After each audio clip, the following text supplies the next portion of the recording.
제11장. 어느 날 밤 늦은 시간에 캐트는 전화벨 소리에 잠이 깼다. 24시간 이상 계속 근무하다가 잠들었기 때문에 눈을 뜨기도 힘들었다. 간신히 수화기를 집어들었다. 여보세요? 누나, 나 마이클이야. 캐트는 정신이 번쩍 들어 일어났다. 동생이 또 무슨 일을 저질렀을까? 가슴이 뛰기 시작했다. 마이클, 무슨 일이 생겼니? 그러나 수화기에서는 동생이 웃는 소리가 들려왔다. 좋은 일밖에는 아무 일도 없어. 누나 친구 덕에. 그러니까 누나 덕에 모든 게 잘 풀렸어. 내 친구라니? 디네트 씨 말이야. 그 사람이 누군데? 캐트는 아직 잠이 덜 깨서 그 이름이 금세 기억나지 않았다. 디네트 씨를 몰라? 그분이 내 생명의 은인이야. 캐트는 마이클의 말을 종잡을 수 없었다. 마이클, 대체 내가 어떤 친구한테 돈을 좀 꾸었다고 했잖았어. 그 친구들이 턱없이 이자를 붙여 몇 배를 갚으라고 하잖아. 말대로 안 하면 죽여버린다고 협박까지 했었어. 그런데 디네토 씨가 한마디 해주니까 깨끗이 해결되더라고. 그분은 정말 신사야. 누나 칭찬을 많이 하던데. 캐트는 디네토와 마주쳤던 일을 까맣게 잊고 있었지만 마이클의 얘기를 듣자 번뜩 기억이 살아났다. 이봐요. 지금 이분이 누구신지 모르는 모양인데 이분 말대로 하는 게 좋을 거요. 바로 루디네트 씨랍니다. 마이클은 말을 계속했다. 그동안 누나한테 신세진 것의 일부라도 곧 송금할 거야. 누나 친구 소개로 취직하게 됐거든. 아주 좋은 조건이야. 디네토가 내 친구라고? 캐트는 점점 불안해지기 시작했다. 마이클, 내 말 잘 들어. 그런 사람들과 가까이 지내는 건 하여튼 조심해야 돼. 누나도 참 걱정도 팔자야. 내가 뭐라고 했어? 모든 게 다 잘 될 거라고 했었지? 내 말대로 됐잖아. 이젠 아무것도 걱정할 게 없어. 하여튼 조심해. 마이클 절대로. 그러나 이미 전화가 끊어진 다음이었다. 캐트는 다시 잠을 청했지만 불안과 의구심 때문에 잠이 오지 않았다. 루디네토. 그 사람이 어떻게 마이클을 찾아냈고 왜 그런 호의를 베푸는 거지? 다음 날 저녁 캐트의 근무가 끝나고 병원 건물을 나설 때 큰 길 모퉁이에 검은색 리무진이 기다리고 있었다. 자동차 옆에는 그림자와 라이노가 서 있었다. 캐트가 그들을 무시하고 그냥 지나치려 할 때 라이노가 입을 열었다. 닥터, 차에 타시지요. 디네토 씨가 좀 뵙자고 하십니다. 캐트는 걸음을 멈추고 잠시 라이노를 쳐다보았다. 자신이 치료했던 이마의 상처는 희미한 흉터만 남아 있었다.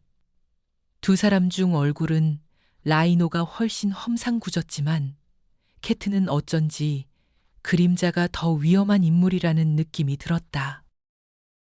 깡마른 체구에 말없이 쳐다보는 그림자와 눈길이 마주칠 때면 온몸이 오싹한 느낌이 들었다. 다른 때 같으면 캐트는 절대로 그 차에 타지 않았을 것이다.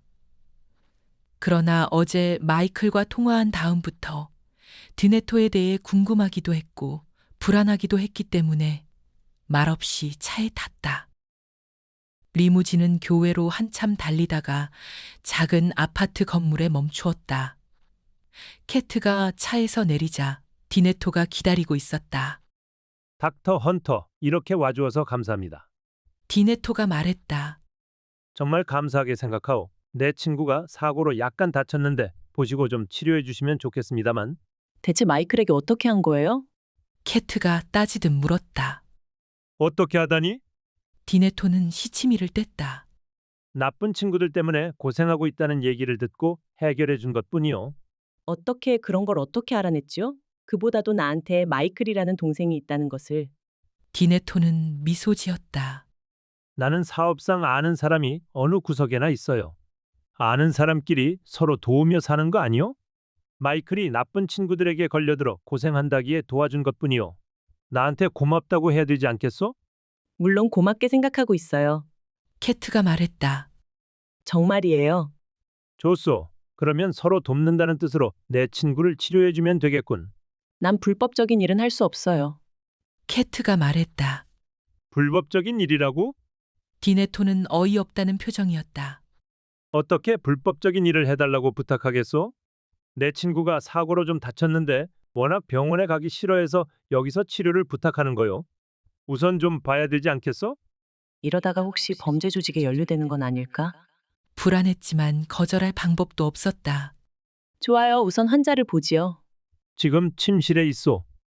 디네토의 친구는 온몸이 상처투성이었다. 심하게 구타당한 것 같았다. 그는 침대 위에 의식을 잃고 누워 있었다. 어떻게 다친 거예요? 디네토는 캐트의 얼굴을 한번 쳐다보고 말했다. 높은 계단에서 굴러떨어져 이렇게 됐소. 병원으로 가야 돼요. 아까 얘기했잖소. 이 친구는 병원이라면 딱 질색이라니까. 의료기구나 약품 뭐든 필요한 것은 다 가져올 테니 여기서 치료해달란 말이오. 전에 내 친구들을 돌보던 의사는 사고가 나서 그만두었소. 그 말에 캐트는 등골이 오싹했다. 당장 집으로 도망가서 디네토의 이름을 다시는 듣게 되지 않았으면 하는 생각뿐이었다. 그러나 행운은 대가 없이 생기는 것이 아니다. 마이클의 문제를 해결해 준 대가를 치러야만 된다고 생각했다. 빚을 지면 갚아야지. 캐트는 재킷을 벗고 환자에게 다가갔다. 제12장 레지던트 4년차가 시작될 때 페이지는 벌써 수백 번 보조의로서 수술에 참여했다. 이제 수술실은 그녀의 일상생활의 일부분이었다. 담낭수술, 비장수술, 간수술, 맹장수술, 그리고 가장 까다로운 심장수술까지 눈을 감고도 순서를 빠뜨리지 않을 정도로 익숙해졌다. 그러나 자신의 책임하에 수술할 기회가 주어지지 않았기 때문에 페이지는 점점 불만이 쌓였다. 처음에는 수술을 한번 보고 그 다음에는 직접 하고 그리고는 가르쳐야 된다고 하더니 어떻게 된 거야? 혼자 투덜거렸다. 그러다 마침내 기회가 왔다. 어느 날 외과 과장인 조지 앵글런드 박사가 페이지를 찾았다. 닥터 페이지, 내일 아침 7시 30분 제3수술실에서 탈장 환자를 수술하도록 예정되었소. 페이지는 메모했다. 알았습니다. 집도의가 누구지요? 당신이지. 알았어요, 제가. 갑자기 말뜻이 선명하게 다가왔다. 제가 집도예요? 그래요. 무슨 문제라도 있어. 페이지의 표정에 어둠침침하던 방이 갑자기 밝아지는 것 같았다. 천만에요. 아무 문제 없어요. 정말 감사합니다. 당신은 이제 집도할 자격을 충분히 갖추었소. 그 환자는 당신 같은 집도의를 만난 게 행운이요. 참, 환자 이름이 월터 허조고요. 지금 314호 병실에 있어. 허조그 314호실. 잘 알았습니다. 페이지는 날 것 같은 기분으로 방을 나왔다. 페이지는 흥분으로 어쩔 줄 몰랐다. 이제 내 책임하에 첫 수술을 하게 된 거야. 내 손에 다른 사람의 생명이 달린 거야. 혹시 내가 아직 실력이 부족하면 어쩌지? 혹시 중대한 실수를 저지르면 어쩌지? 내가 실수하지 않아도 일이 잘못될 수 있잖아? 머피의 법칙에 의하면 그럴 가능성은 항상 있다는데 생각해보면 볼수록 페이지는 점점 더 불안해졌다. 페이지는 구내 식당으로 가서 진한 커피 한 잔을 들고 테이블에 앉았다. 아마 잘 될 거야. 페이지는 스스로 위로했다. 탈장 수술 정도는 벌써 수십 번이나 보조했잖아. 이건 아주 쉬운 수술이야. 앵글런드 박사 말대로 환자가 나를 만난 게 행운일 거야. 커피를 다 마실 때쯤 마음이 가라앉기 시작했다. 이제 페이지는 환자를 만나볼 용기가 생겼다. 월터 허조그는 60대 중반의 남자였다. 깡마른 몸에 대머리였고 몹시 불안해하는 환자였다. 페이지가 꽃다발 하나를 들고 314호 병실에 들어갔을 때 그는 사타구니에 손을 넣고 침대에 누워 있었다. 허조그가 일어나 앉으며 말했다. 이봐 간호사, 내 주치의 좀 만나야겠어. 페이지는 침대에 다가가서 꽃다발을 건네주었다. 내가 주치의예요. 내일 수술을 집도할 겁니다. 그는 꽃다발과 페이지의 얼굴을 번갈아 보다가 입을 열었다. 당신이 지금 뭐라고 했소? 걱정하지 마세요. 페이지는 침착하게 말했다. 수술은 잘 될 거예요. 아주 간단한 수술이거든요. 페이지는 침대 아래쪽에 있던 차트를 꺼내 들고 읽기 시작했다. 차트에 뭐라고 써 있어요? 그는 불안한 표정으로 물었다. 이 여자가 왜 꽃다발을 들고 왔지? 별 문제가 없다고 돼 있어요. 그는 숨을 깊게 들이쉬었다. 정말 내일 수술을 집도할 거요? 그래요. 당신은 너무 젊어 보이는데. 페이지는 그의 어깨를 토닥거렸다. 난 아직 실수한 적 없어요. 그리고 병실 안을 둘러보았다. 병실에 불편한 건 없으세요? 뭐 읽을 거리도 보내드릴까요? 책이나 잡지 같은 건 말이에요. 아니면 과자라도? 듣고 있던 허조그는 점점 더 불안한 표정이었다. 아니, 그럴 필요 없어요. 대체 이 여자가 왜 이렇게 친절한 거지? 뭔가 나한테 말 안 하는 게 있는 것 아니야? 자, 그러면 내일 아침에 만나요. 페이지는 명랑한 표정으로 말했다. 그리고 빈 종이에 뭔가 적어서 허조그에게 건네주었다. 이게 내 집 전화번호예요. 밤에라도 내가 필요하면 전화하세요. 나는 집에 있을 테니까 언제든지 연락이 될 거예요. 페이지가 떠난 다음 허조그는 더욱 안절부절 못하게 되었다.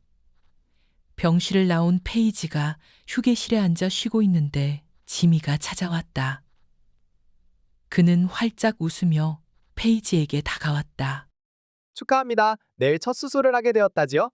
아니, 벌써 소문이 돌았나? 정말 빠르기는. 페이지는 고개를 저었다. 벌써 소식을 들었어요? 그 환자는 운이 좋은 사람입니다. 지미가 말했다. 내가 만약 수술을 받게 된다면 다른 의사에게는 받고 싶지 않아요. 닥터 테일러가 꼭 해줘야 돼요. 지미, 그렇게 생각해주니 정말 고마워요. 물론 지미가 재담 한마디 없이 그냥 떠날 리가 없었다. 발목에 이상한 통증을 느낀 사람 얘기를 들어봤어요? 발목이 쑤셔대는데 돈이 아까워서 병원에 안 가고 버티던 사람이 마침 가까운 친구가 자기와 똑같은 통증을 느끼는 것을 알았어요. 그 친구 보고 빨리 병원에 가라고 했지요. 의사가 하는 말을 그대로 얘기해달라고도 했고요. 다음 날 아무리 기다려도 친구가 나타나지 않아서 집으로 연락해보니 그 친구는 벌써 죽었다는 거예요. 그 사람은 급히 병원으로 달려가 검사하는 데만 $5,000를 썼대요. 그래서 죽은 친구의 부인에게 전화해서 체스터가 죽기 전에 통증이 심했나요? 하고 물었대요. 아니요, 미망인이 대답했어요. 달려오는 트럭을 볼 틈도 없었는데 통증은 무슨 통증이에요? 지미는 빠른 걸음으로 사라졌다. 그날 저녁 페이지는 너무 흥분해서 저녁 식사도 제대로 할 수 없었다. 저녁 내내 식탁 다리에 실을 묶는 연습을 했다.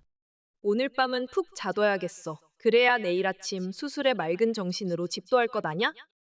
그러나 페이지는 밤새 한잠도 잘 수 없었다.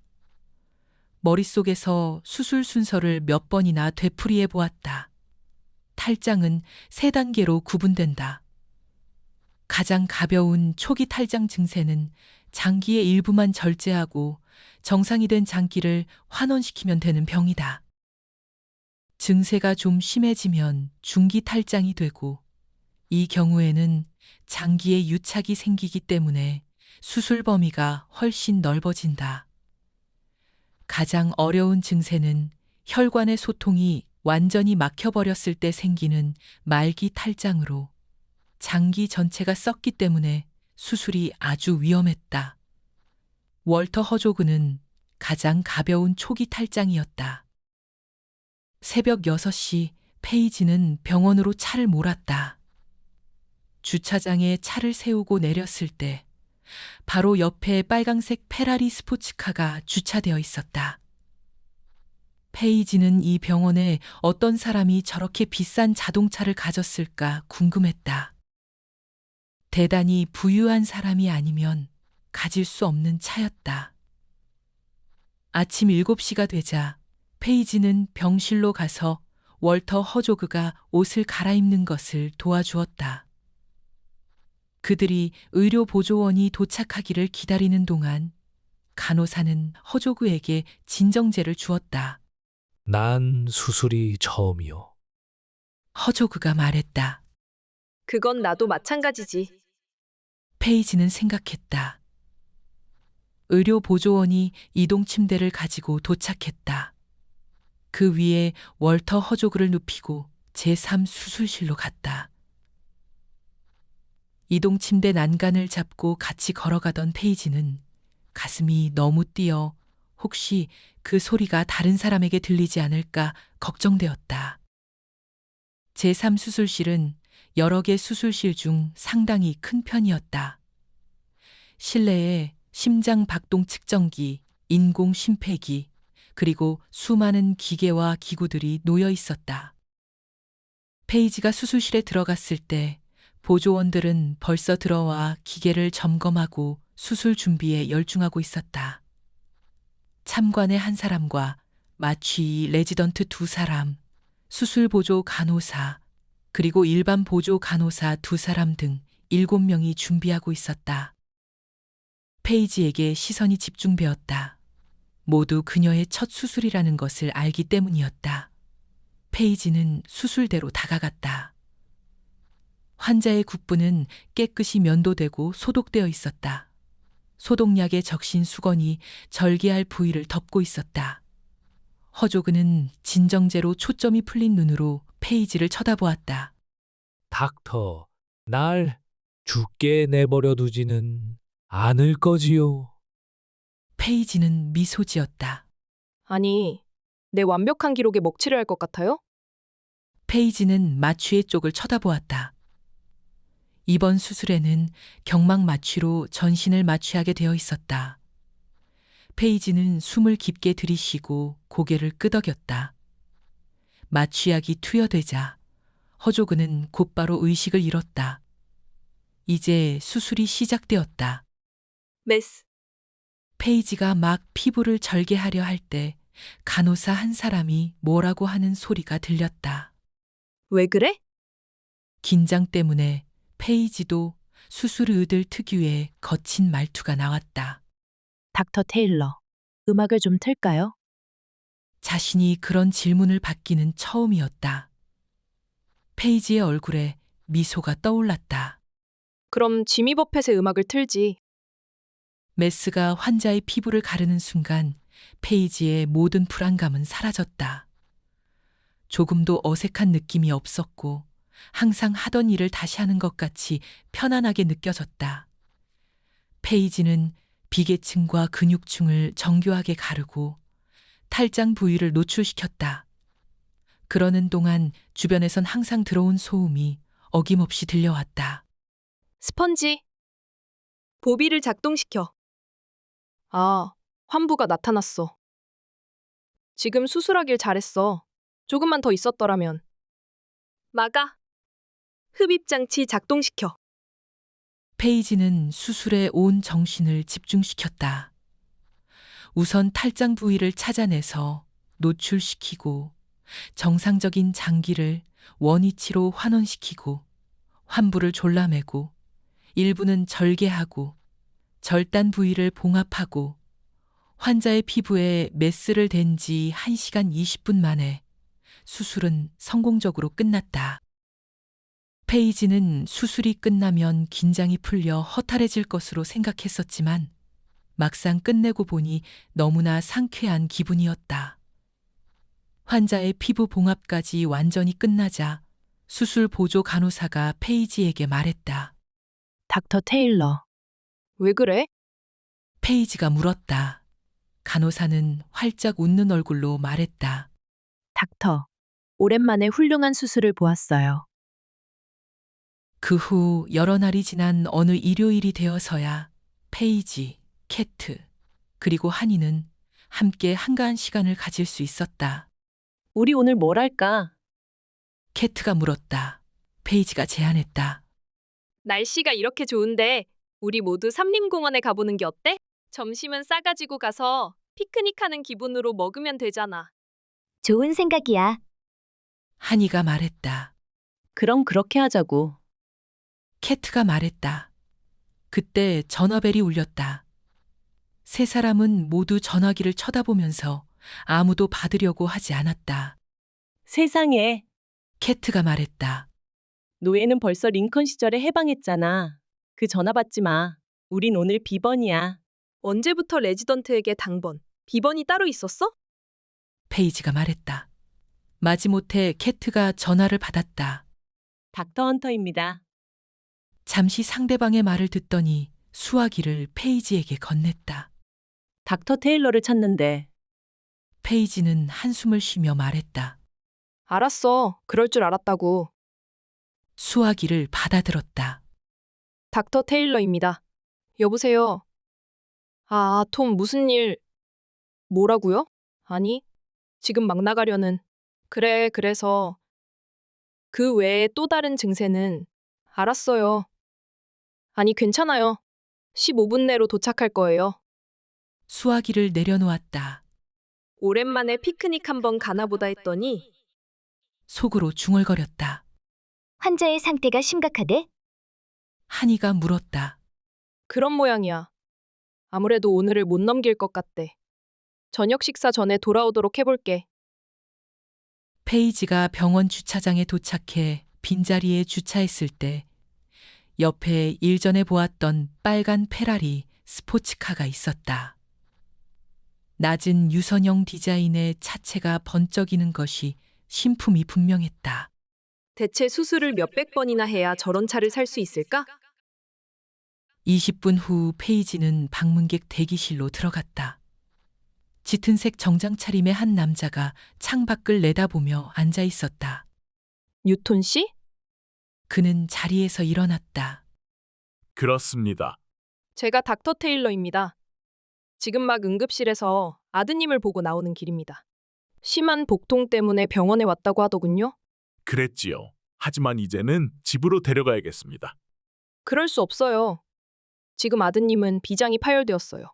당장 수혈하고 수술하지 않으면 생명이 위험해요. 뉴톤 씨는 고개를 저었다. 우리는 여호와 증인 신도입니다. 하느님은 저 아이를 죽게 내버려 두지 않으실 거예요. 그리고 난 다른 사람, 피로 저 아이의 몸을 더럽힐 수 없어요. 아내가 다급해서 아이를 이곳에 데리고 온 모양인데 커다란 잘못을 저지른 것입니다. 뉴톤 씨, 지금 상황이 얼마나 절박하다는 것을 깨닫지 못하시는 것 같군요. 당장 수술하지 않으면 아드님은 죽게 돼요. 그는 미소를 띠며 페이지를 쳐다보았다. 당신은 믿음이 없는 사람 같이 보이는군요. 페이지는 화가 치밀어 오르기 시작했다. 하느님이 어떻게 하실는지는 잘 모르지만 비장이 파열되면 어떻게 된다는 것은 확실하게 알고 있어요. 그녀는 서류 한 장을 내보였다. 아드님이 미성년자이기 때문에 수술 동의서에 보호자가 서명해야 됩니다. 서류를 뉴톤에게 내밀었다. 내가 동의하지 않으면 어떻게 되지요? 그러면 수술할 수 없지요. 뉴톤은 고개를 끄덕였다. 당신의 의술이 하느님의 뜻보다 강하다고 생각하십니까? 페이지는 그의 얼굴을 뚫어지게 쳐다보았다. 지금 동의서에 서명하지 않겠다는 말씀이세요? 못하겠어요. 당신의 의술보다 훨씬 더 위력 있는 하느님의 뜻이 내 아들을 살려낼 겁니다. 두고 보십시오. 페이지는 할 수 없이 다시 응급실로 돌아갔다. 이제 6살 된 피터 뉴톤은 의식을 잃고 있었다. 아무래도 희망이 없어요. 창이 말했다. 출혈이 너무 심했거든요. 이제 어떻게 해야 되지? 페이지는 결단을 내렸다. 제1수술실로 데려가요. 응급 상황이에요. 창은 깜짝 놀란 표정으로 그녀를 쳐다보았다. 아이 아버지가 생각을 바꿨어요? 페이지는 고개를 끄덕였다. 그래요. 그 사람이 생각을 바꿨어요. 자, 서둘러요. 정말 잘했어요.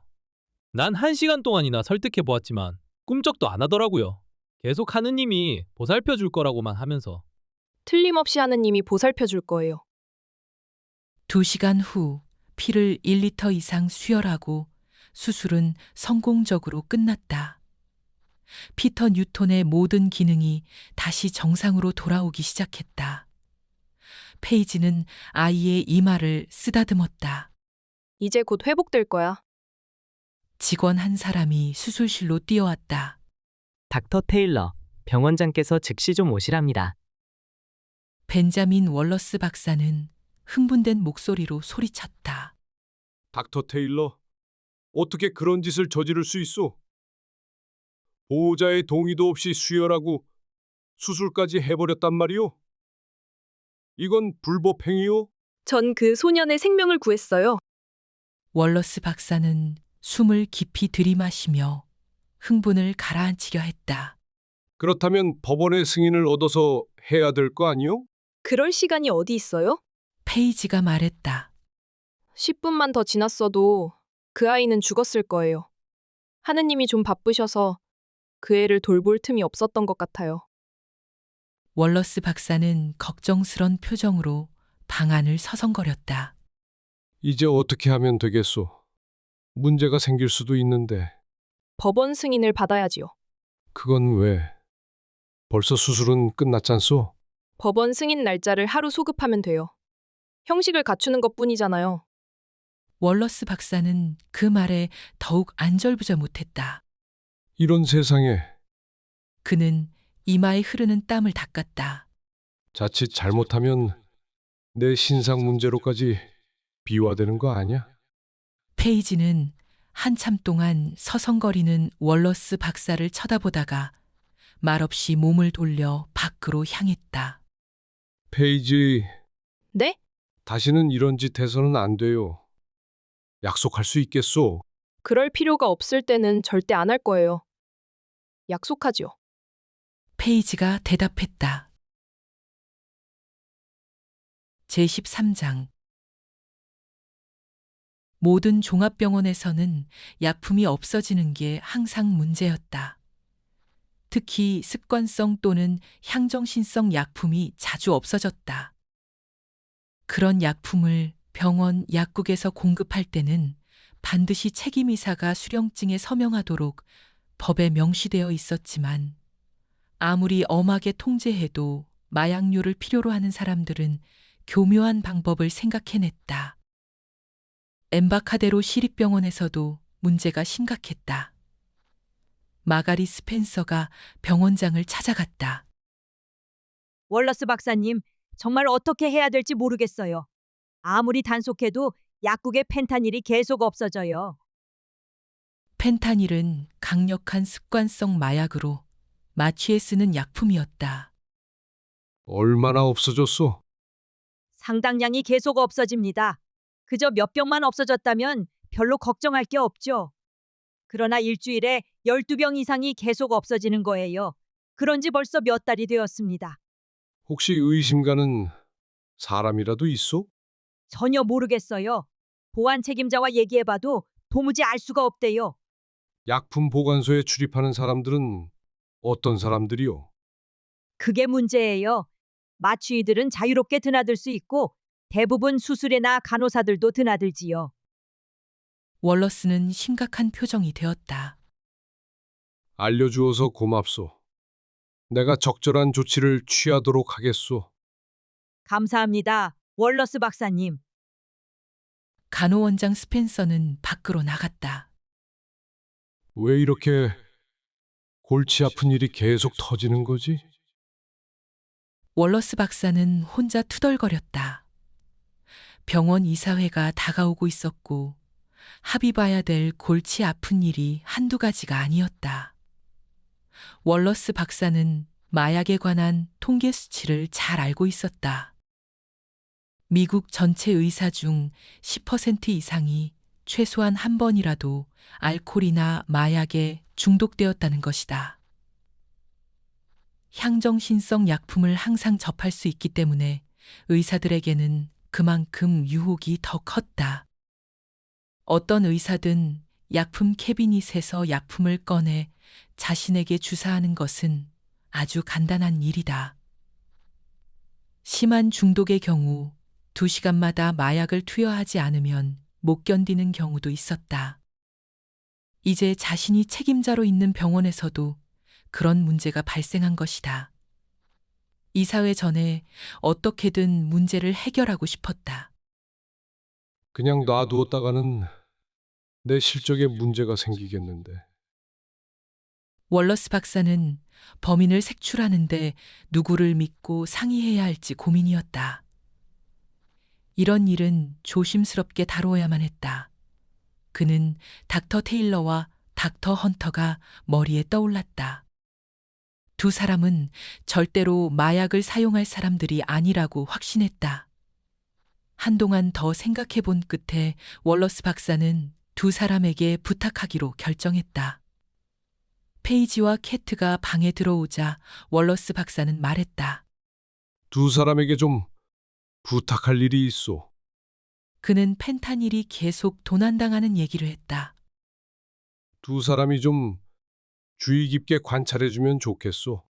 만약 수술 도중에 잠시 밖으로 나갔다 오는 행동을 반복하는 의사가 있다던가 어떤 형태로든 마약 중독 증세를 보이는 사람이 있으면 나에게 보고해 주시오. 의사들 중 성격이 갑자기 달라지는 사람이 있는가 살펴봐요.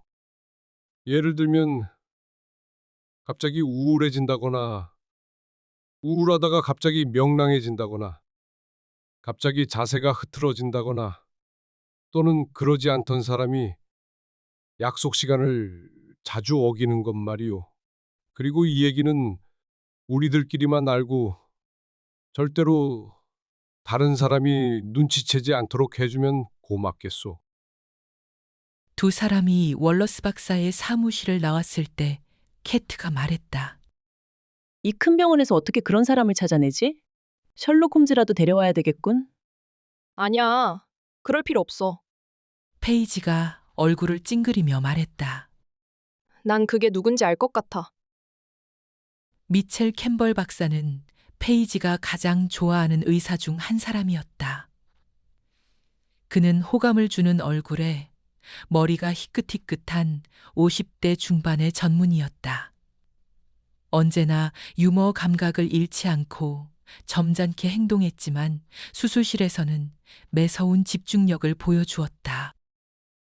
페이지는 최근 캠벌 박사가 걸핏하면 수술 시간에 늦게 도착하고 수술 도중에 자주 손이 떨리던 것이 생각났다. 그는 수술 보조의로서 항상 페이지를 찾았고 수술 과정 대부분을 그녀에게 맡겨왔다. 수술 도중에도 손이 떨리기 시작하면 바로 메스를 페이지에게 건네주었다. 내가 지금 몸이 좀 불편해서 그는 중얼거리며 페이지에게 말했다. 나머지를 좀 해주겠어? 페이지가 수술을 인계받으면 그는 바로 수술실을 나갔었다. 그럴 때마다 페이지는 무엇 때문에 그러는지 캠벌 박사가 걱정되었었다. 이제 와서 생각해보니 대답은 뻔한 것이었다. 페이지는 어떻게 해야 될지 망설여졌다. 만약 이런 사실을 월러스 박사에게 보고하면 캠벌 박사는 해고당하거나 심하면 그의 의사생활도 끝날 수 있다. 그 반면에 잠자코 있으면 캠벌 박사 때문에 환자들이 희생당할 수도 있다. 혹시 내가 직접 얘기해보면 어떨까? 내가 관찰한 것을 다 털어놓고 즉시 치료를 받으라고 하면 어떨까? 페이지는 캐트에게 상의했다. 그건 간단한 문제가 아닌데. 캐트가 말했다. 참 좋은 의사인데 성품도 좋고 월러스에게 말하면 그분의 의사생활은 끝나는 거야. 그렇다고 가만히 있자니 어떤 일을 저지를지 모르잖아. 만약 직접 대놓고 얘기하면 뭐라고 할까? 캐트, 아마 부정할 거야. 중독 환자치고 처음부터 자신이 중독되었다는 것을 털어놓는 사람은 없어. 그래, 정말 곤란한데? 그 다음 날에도 페이지는 캠벌 박사의 수술을 보좌하도록 일정이 짜여져 있었다. 내 걱정이 근거 없는 것이라면 좋겠는데 페이지는 생각했다. 제발 오늘은 늦게 오지 않았으면, 그리고 제발 수술 도중에 나가지 않았으면. 캠벌 박사는 수술실에 15분이나 늦게 도착했고 수술이 한참 진행되는 도중에 페이지, 수술 좀 인계 받아줘. 금방 돌아올게. 하고 밖으로 나갔다. 이젠 털어놓고 말해봐야겠어. 페이지는 결단을 내렸다. 무조건 그의 의사 생활을 끝내게 할 수는 없잖아. 다음 날 아침, 페이지가 한이와 같이 의사 전용 주차장에 차를 댔을 때 해리 보우만이 빨간 페라리를 그들 옆에 주차시켰다. 정말 멋있는 차예요. 한이가 말했다. 그런 차는 대체 얼마나 해요? 보우만이 웃으며 대답했다. 값을 물어봐야 할 정도라면 아예 살 생각을 안 하는 게 좋아요. 그러나 페이지는 생각이 다른 데 가 있었다. 보우만의 페라리를 쳐다보면서 그의 화려한 아파트, 사치스러운 음식, 그리고 최고급 요트가 머리에 떠올랐다. 난 원래 똑똑했기 때문에 착하고 돈 많은 아버지를 두었지요. 그럼에도 불구하고 보우만은 시립병원에서 일하고 있었다. 왜? 10분 후 페이지는 인사과를 찾아갔다. 인사기록 담당인 린다 캐런에게 말했다. 린다, 날 좀 도와주겠어? 이건 좀 사적인 일인데 해리 보우만이 자꾸 데이트하자고 하는데 아무래도 그 사람 기혼자인 것 같아. 그 사람 인사 기록을 잠깐 봐도 될까? 남자란 그저 괜찮은 여자만 보면 어떻게든 집적거려 보려고 그러지. 좋아, 내가 그 사람 화의를 보여줄게. 린다는 캐비닛으로 가서 서류철을 뒤적였다. 한참 만에 그중 하나를 뽑아들고 페이지에게 돌아왔다. 페이지는 인사 기록을 빠른 속도로 훑어보았다. 닥터 해리 보우만의 지원서에는 중서부의 작은 의과대학을 졸업한 것으로 되어 있었다. 어려운 가정 환경 때문에 의과대학 시절 아르바이트로 학비를 조달했었다. 보우만은 마취 전문의가 되기 위해 수련 중이었다. 그의 아버지는 이발사였다. 엠바카데로 시립병원 대부분의 의사들에게 닥터 테프트는 수수께끼 같은 존재였다. 아침 해진을 돌 때 그녀는 항상 불안해했다.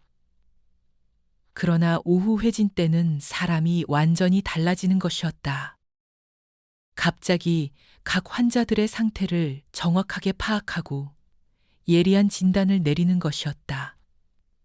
선임 레지던트 한 사람이 동료들과 닥터 테프트 얘기를 하고 있었다. 난 참 도무지 이해할 수가 없어. 그가 말했다. 아침에는 닥터 테프트에 대한 불평이 사방에서 일어나는 거야. 계속 실수를 하거든. 왜 일만 시키면 실수하는 간호사 얘기 있잖아. 들어본 적 없어? 의사가 사무실 환자에게 알약 3알을 주라고 하면 사무실 환자에게 알약 4개를 주고 환자의 곪은 환부를 바늘로 터뜨리라고 하면 조금 있다가 물이 펄펄 끓는 냄비를 들고 벌거벗은 환자를 쫓아다니는 거야. 그 친구의 물건을 삶으라고 알아들은 거지. 동료들은 배를 잡고 웃었다. 닥터 테프트가 아침에는 꼭 그 꼴이야. 그런데 희한하게도 오후만 되면 막히는 게 없거든. 진단이 아주 예리하고 환자에 대한 메모도 완벽하고 모든 것을 능숙하게 처리한단 말이야. 오후에만 효과가 있는 기적적인 약이라도 있는지 원. 그는 머리를 극적거렸다. 아무리 생각해봐도 이해가 안 돼. 네이산 리터 박사는 원칙주의자였다. 모든 것을 원칙대로만 처리했고 융통성이 별로 없었다. 그는 돋보이는 능력이나 기술은 없었지만 그래도 유능한 편이었고 병원 일에 헌신적이었다. 따라서 함께 일하는 레지던트들에게도 자신과 비슷한 수준의 능력과 헌신적인 태도를 요구했다. 불행하게도 한이는 리터 박사의 팀으로 전속되었다. 회진이 시작되고 10여 명의 환자가 입원해 있는 병실에 도착했다. 그중 한 사람이 막 아침 식사를 끝내고 있었다. 리터 박사는 침대 밑에 있던 차트를 꺼내 읽어내려갔다. 닥터 테프트, 이 사람이 당신 환자 맞지? 한이가 고개를 끄덕였다. 그렇습니다. 오늘 아침 기관지 내시경을 보기로 되어 있구먼. 한이가 다시 끄덕였다. 맞습니다. 그런데 아침 식사를 하도록 내버려 두었단 말이야? 리터 박사가 소리쳤다. 기관지 내시경을 보기 직전에? 한이가 말했다. 이 환자는 딱하게도 벌써 이틀 동안이나 아무것도 먹지 못. 리터 박사는 선임 레지던트에게 말했다. 기관지 내시경 검사를 당장 연기해. 그는 한이에게 다시 뭐라고 하려다가 숨을 깊이 들이쉬고 자제하는 표정이었다. 다음 환자에게로 가자고. 다음 환자는 푸에르토리코 사람이었다. 그는 계속 기침하고 있었다. 리터 박사는 환자의 차트를 검토한 다음 물었다. 이 사람은 누구의 환자이지? 제 환자인데요. 한이가 말했다. 리터 박사는 얼굴을 찌푸렸다. 이 사람 염증은 벌써 가라앉았어야만 되는데. 그는 차트를 다시 한번 자세히 들여다보았다. 지금 엠피실린을 하루에 4번 50mg씩 주고 있단 말이지? 그렇습니다. 그게 무슨 터무니없는 짓이야. 이건 상식 밖의 일이야. 하루에 4번씩 500mg을 투여해야 되는 거야. 숫자에 0 하나를 빼먹었잖아. 죄송합니다. 제가 이러니 염증이 가라앉을 리 있나? 지금 당장 500mg씩 주도록 조치해. 알겠습니다. 또 다른 한이의 환자 차례가 되었을 때 리터 박사는 심기가 더 불편해져 있었다. 이 사람은 결장 내시경 검사를 해야 되는데 방사선과 보고서는 어디 있지? 방사선과 보고서요? 아, 참, 그 보고서 요청하는 것을 깜빡 잊어버렸습니다. 리터 박사는 어이가 없다는 표정으로 한이를 쳐다보았다. 아침 내내 한이의 환자를 진찰할 때마다 문제가 생겼다. 다음 환자는 눈물이 글썽글썽해서 신음소리를 내고 있었다. 도대체 왜 이렇게 아픈 거지요? 내가 무슨 병에 걸린 거예요? 아직 무슨 병인지 모릅니다. 한이가 말했다. 한이를 쳐다보는 리터 박사의 눈길이 험악해졌다. 닥터 테프트, 잠깐 나하고 밖에 나가서 얘기 좀 합시다. 복도로 나가자 그는 낮은 목소리였으나 힘주어 말했다. 절대로 모른다는 말을 해서는 안 돼. 그 사람들이 의지할 곳이라고는 의사들밖에 없잖아.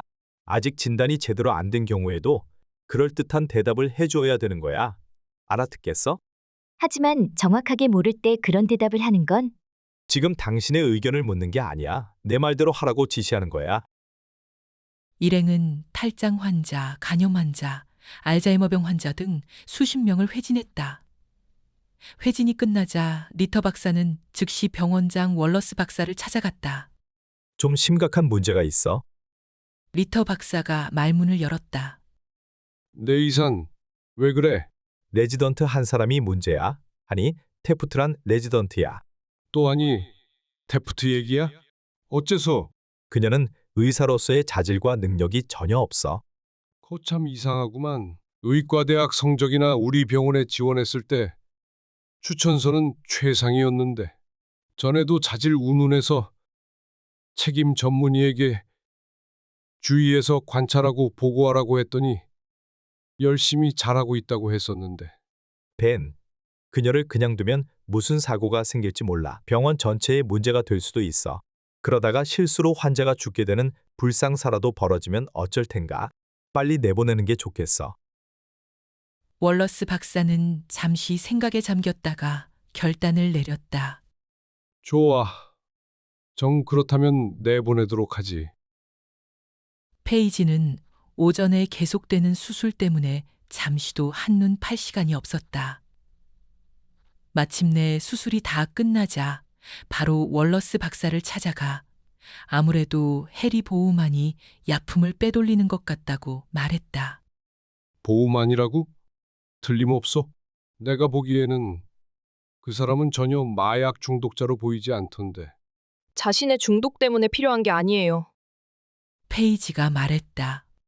내답하는 거예요.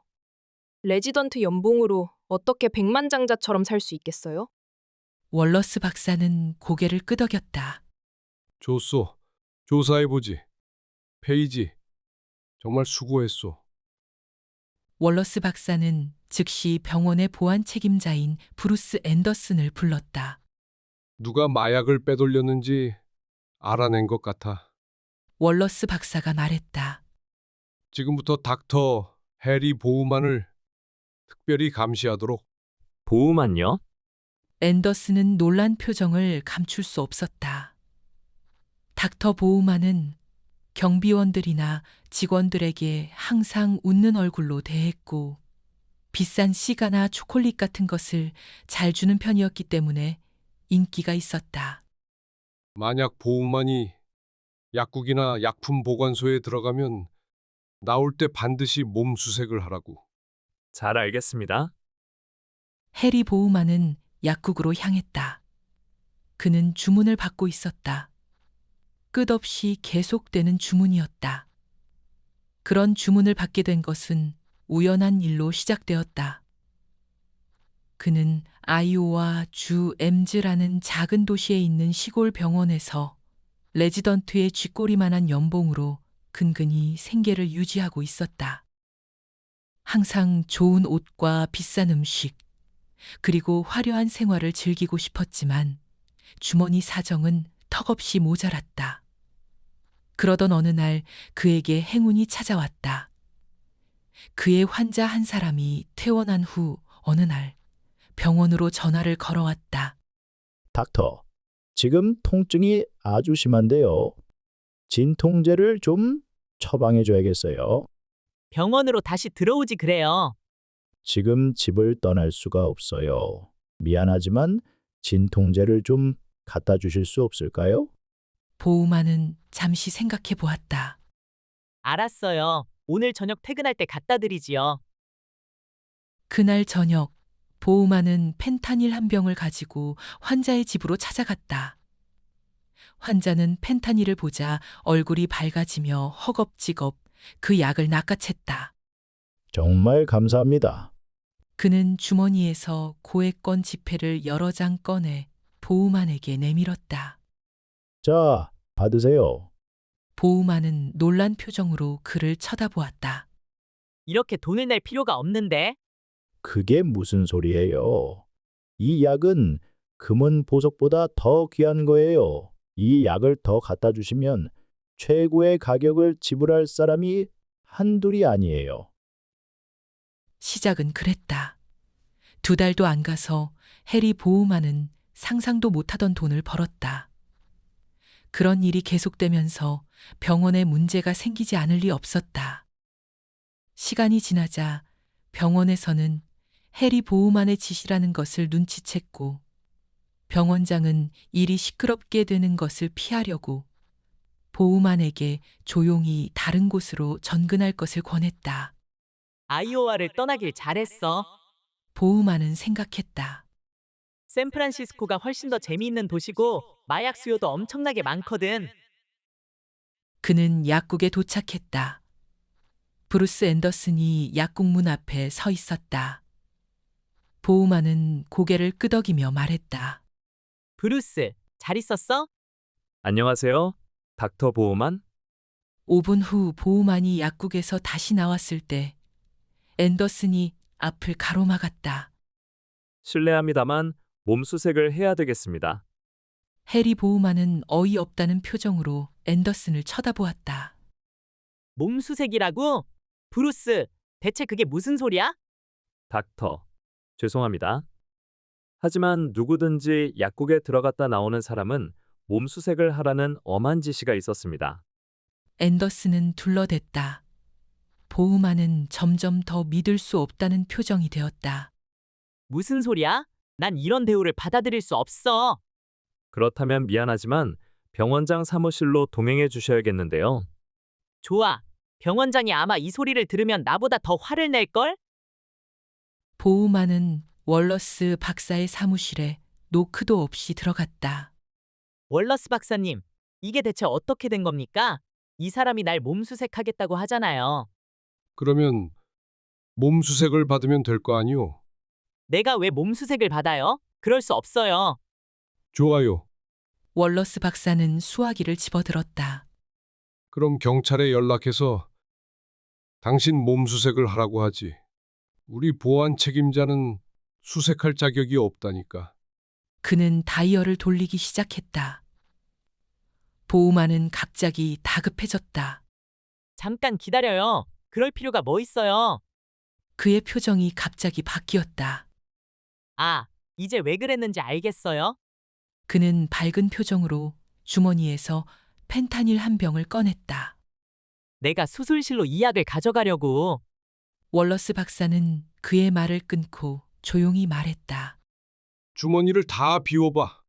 보호만의 표정이 일그러지며 이마에 땀방울이 돋기 시작했다. 이렇게까지 할 필요는. 주머니를 다 비워. 2시간 후 연방 마약 수사국 샌프란시스코 지국에서 보우만은 모든 범행을 자백하고 자신에게서 마약을 넘겨받은 사람들 명단도 밝혔다. 보우만 사건의 결말을 들은 페이지는 미첸 캠벌 박사를 찾아갔다. 그는 사무실에 앉아 쉬고 있었다. 책상 위에 놓인 그의 손이 떨리는 것을 볼 수 있었다. 페이지가 들어서자 캠벌 박사는 재빨리 두 손을 책상 아래로 내렸다. 페이지 웬일이야? 잘 있었어? 캠벌 박사님, 얘기 좀 하러 왔어요. 거기 좀 앉지. 페이지는 책상 맞은편에 앉았다. 대체 파킨슨씨 병을 앓은 게 언제부터예요? 캠벌 박사의 얼굴이 갑자기 창백해졌다. 뭐라고? 파킨슨씨 병이 틀림없지요? 그동안 내색을 안 하려고 애쓰셨지만 잠시 침묵이 흘렀다. 난 내가 그래요. 하지만 난 의사 생활을 단념할 수 없었어. 지금도 난 단념할 수 없어. 의사 생활이 내 사는 보람이거든. 페이지는 몸을 앞으로 내밀고 진지한 표정으로 말했다. 의사 생활을 단념해야 될 필요는 없어요. 하지만 그런 상태로 수술을 해서는 안 되잖아요. 캠벌 박사의 얼굴이 갑자기 더 늙어 보였다. 나도 알아. 작년에 그만두려고 했었지. 그는 서글픈 미소를 지었다. 이젠 정말 그만둬야겠어. 월러스 박사에게 보고할 거야? 아니요. 페이지는 차분하게 말했다. 박사님이 병원장께 말해야 되잖아요. 페이지가 구내 식당에서 점심 식사를 하고 있을 때 톰 창이 테이블로 다가왔다. 얘기 들었어요. 그가 말했다. 해리 보우만. 정말 놀라워요. 탐정 실력이 보통이 아니네요. 페이지는 고개를 가로저었다. 자칫 잘못했다가는 엉뚱한 사람에게 혐의를 둘 뻔했어요. 창은 어두운 표정으로 말없이 그냥 앉아 있었다. 톰, 왜 그래요? 어디 안 좋아요? 나한테서 대충 괜찮다는 말을 듣길 원해요. 아니면 정말 어떤지 알고 싶어요. 우린 친구잖아요. 있는 그대로 말해봐요. 아무래도 내 결혼 생활이 깨질 것 같아요. 창이 눈에 눈물이 비쳤다. 싸이는 떠났어요. 고향으로 돌아갔어요. 정말 안 됐네요. 싸이의 잘못이 아니에요. 우리 가정에서 정상적인 생활은 불가능했어요. 싸이는 내가 자신과 결혼한 것이 아니고 병원과 결혼했다고 했어요. 별로 틀린 말도 아니잖아요. 내 생활 거의 전부가 병원에서 낯선 사람 돌봐주는 것이 되어버리고 내가 정말 사랑하는 사람들은 등한시할 수밖에 없었잖아요. 다시 돌아올 거예요. 결국엔 다 잘 되지 않겠어요? 페이지는 톰을 위로해 주었다. 아니요. 이번에는 그렇게 안 될 것 같아요. 가정 문제 상담소를 찾아가 보거나 다른 방법을 생각해 봤어요? 싸이가 그런 데는 절대로 안 가겠대요. 톰, 정말 안 됐어요. 만약 내가 뭐라도 도울. 그때 구내 방송에서 페이지를 찾는 소리가 들려왔다. 닥터 테일러, 410호 병실로. 페이지는 갑자기 마음에 걸리는 게 있었다. 지금 곧 가봐야겠어요. 410호는 세무얼 번스타인의 병실이었다. 그는 페이지가 인간적으로 끌리는 환자였다. 70대의 노신사인 번스타인은 어떻게 손을 써볼 수 없을 정도로 악화된 위암 말기 환자였다. 일반적으로 입원 환자들은 병원에 대해서나 자신의 고통에 대해서 불평이 많았지만 번스타인은 예외였다. 페이지는 죽음을 눈앞에 둔 노신사의 용기와 의연함에 감탄하지 않을 수 없었다. 그의 아내와 장성한 두 아들은 자주 문병 왔고 페이지는 그들도 좋아하게 되었다. 번스타인은 이미 의식이 없었고 인공 심폐기에 의존해서 생명이 연장되고 있었다. 인공 심폐기에는 DNR, 인공호흡을 시키지 말 것이라고 쓰여진 카드가 붙어 있었다. 만약 심장박동이 멎으면 다시 재생시킬 필요가 없다는 말이었다. 페이지가 병실에 들어왔을 때 간호사가 침대 옆에 서 있었다. 그녀는 페이지를 쳐다보며 말했다. 닥터, 다 끝났어요. 심장박동이 멎었을 때 응급조치를 하지 않았어요. 아시다시피. 말을 제대로 맺지 못했다. 그렇게 해야만 됐어요. 페이지는 조용히 말했다. 하여간 수고했어요. 혹시 내가 할 일이 더. 괜찮아요. 이제 내가 다 처리할게요. 페이지는 침대 옆에 서서 조금 전까지만 해도 살아있던 한 인간의 주검을 내려다보았다. 그는 가족과 친구도 있었고 즐겁기도 했지만 슬플 때도 있었고 일생 동안 열심히 일하고 가족들을 훌륭하게 부양했었다. 그러나 이제 페이지는 침대 옆 조그만 서랍을 열었다. 번스타인의 소지품 전부가 그 안에 있었다. 값싼 시계, 열쇠 뭉치, 현금 15달러, 틀니 그리고 아내에게 보내는 편지 한 통. 그가 이 세상에 남긴 것 모두였다. 페이지는 번스타인의 죽음으로 마음이 우울해지는 것을 털어버릴 수 없었다. 그렇게 착하고 훌륭한 사람이었는데 왜 그런 사람이 먼저. 캐트가 말했다. 페이지, 의사는 환자에 대해 감상적이어서는 안 돼. 그러다간 얼마 안 가서 자신에게 문제가 생길 거야. 알아. 캐트, 내 말이 맞아. 하지만 너무나 허무해. 죽고 사는 게 종이 한 장 차이 같아. 아침에 나하고 얘기했었는데 내일은 장례식이라니. 설마 장례식에 가려는 건 아니지? 아니. 장례식은 구원의 언덕이라는 공동묘지에서 있었다. 유태교의 관습은 사망 후 즉시 장례를 치르는 것이었기 때문에 대개의 경우 사망 다음 날 장례식을 치렀다. 세무얼 번스타인의 유해는 유태교 전통 의식에 따라 전통 문양이 수놓인 옷이 입혀지고 흰 천으로 덮였다. 가족들 모두가 묘지 주변에 둘러섰다. 랍비가 히브리어로 의식을 시작했다. 페이지는 한마디도 알아들을 수 없었다. 페이지의 표정을 눈치챈 옆에 있던 남자가 랍비의 말을 통역해 주었다. 부디 하느님께서 그대를 추모하는 시온과 예루살렘의 모든 사람들의 기도를 들어주시고 그대를 편하게 인도하소서. 페이지는 가족들이 입고 있던 옷을 찢으며 히브리어로 기도하는 것을 보고 깜짝 놀랐다. 저건 무슨... 옷을 찢는 것은 망자에 대해 경의를 표시하는 겁니다. 옆에 남자가 속삭였다. 흙에서 와서 흙으로 돌아가지만 영혼은 그 영혼을 주신 하느님께 돌아갑니다. 그리고 장례식은 끝났다. 다음 날 아침 캐트는 복도에서 한이와 마주쳤다. 한이는 좀 불안한 표정이었다. 무슨 일이라도 있어? 캐트가 물었다. 월러스 박사가 호출했어. 오늘 오후 2시에 병원장실로 오라고 했어. 왜 그러는지 알아? 아마 며칠 전 회진 때 내가 실수를 많이 한 것 때문인가 봐. 리터 박사 팀에서 회진했는데 계속 나만 못 살게 굴더라고. 그 사람 좀 융통성이 없어. 캐트가 말했다. 하지만 뭐 별일 있겠어? 다 잘 되겠지. 그래야 할 텐데 예감이 좀 좋지 않거든. 2시 정각에 한이는 벤자민 월러스 박사의 사무실에 도착했다. 손가방 안에는 꿀이 담긴 작은 병이 들어 있었다. 비서는 아직 점심 식사에서 돌아오지 않았고 월러스 박사가 열려진 문 사이로 한이가 들어오는 것을 보았다. 닥터 테프트, 이리 들어와요. 한이는 그의 사무실로 들어갔다. 문 닫고 좀 앉으시오. 한이는 문을 닫았다. 자, 거기 앉아요. 한이는 월러스 박사와 마주 앉았다.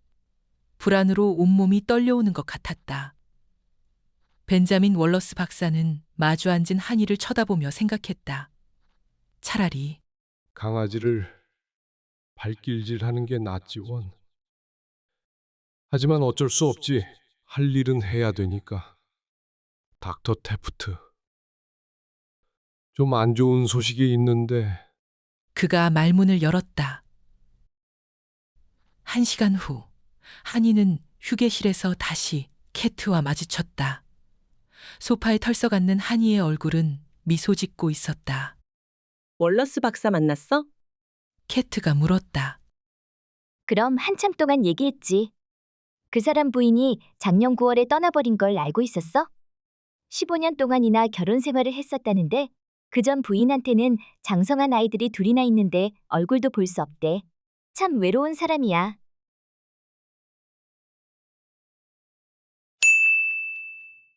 반지는 작지만 그 의미는 결코 작지 않습니다.